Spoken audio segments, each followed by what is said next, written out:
নড়াবি না। এই দেখ ৩, ৪, ৫, ৬ হলো।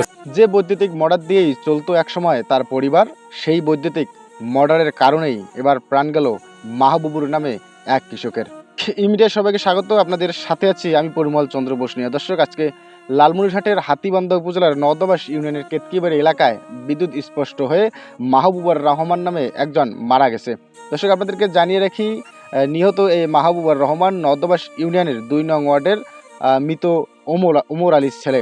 দর্শক, আমরা স্থানীয়দের সঙ্গে কথা বলেছি। স্থানীয়রা আমাদেরকে যে তথ্যটুকু দিয়েছে, স্থানীয় বৈদ্যনাথের পার বলতে একটি এলাকা রয়েছে। আমরা আপনাদেরকে জানিয়ে রাখি যে আমার পিছনে যে আপনারা সেই মর্ডার ঘরটি দেখতে পাচ্ছেন বৈদ্যুতিক চালিত, এই মর্ডার ঘরটি কিন্তু ছিল নিহত মাহবুবুর রহমানের। তিনি আমরা তার পরিবারের সঙ্গে কথা বলেছি। তার পরিবার যেটি আমাদেরকে জানিয়েছে, তিনি আজকে দুপুরবেলা বাড়ি থেকে বের হয়ে কিন্তু এই মর্ডার ঘরের উদ্দেশ্যে আসেন। এখানে আসার পর তিনি আমার পিছনে যে ভাটাটি দেখছেন, যে জালাল মিয়ার ভাটা, সেই ভাটার পিছনে একটি কিন্তু তার পড়ে থাকে, তার এই মর্ডারের যে সংযোগ লাইন, সেই তারটি তিনি একটি বাঁশের খুঁটি দিয়ে কিন্তু আসলে তোলার চেষ্টা করে।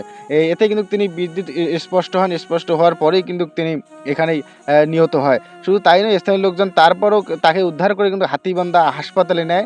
সেখানে কিন্তু কর্তব্যরত চিকিৎসক তাকে মৃত ঘোষণা করে। দর্শক, আমরা যতটুকু জানতে পেরেছি, তার এই মৃত্যুর খবরে কিন্তু তার পরিবারে কিন্তু শোকের মাতম চলছে। আমরা গিয়েছিলাম তার বাড়িতে। আপনারা দেখছেন সেই ভিডিও। তার পরিবারে কিন্তু একদম শোকের মাতম চলছে। শুধু তাই নয়, বাবাহারা সন্তানরা কান্নায় ভেঙে পড়ছে। পাড়া প্রতিবেশী, তার স্বজনরাও কিন্তু এসেছেন তার এই নিথর দেহটি এক নজরে দেখার জন্য। দর্শক, আপনাদেরকে জানিয়ে রাখি, আপনারা যারা বৈদ্যুতিক মোটর চালান বা যারা এই মোটরগুলো ব্যবহার করেন, তাদেরকে অবশ্যই সতর্ক থাকতে হবে।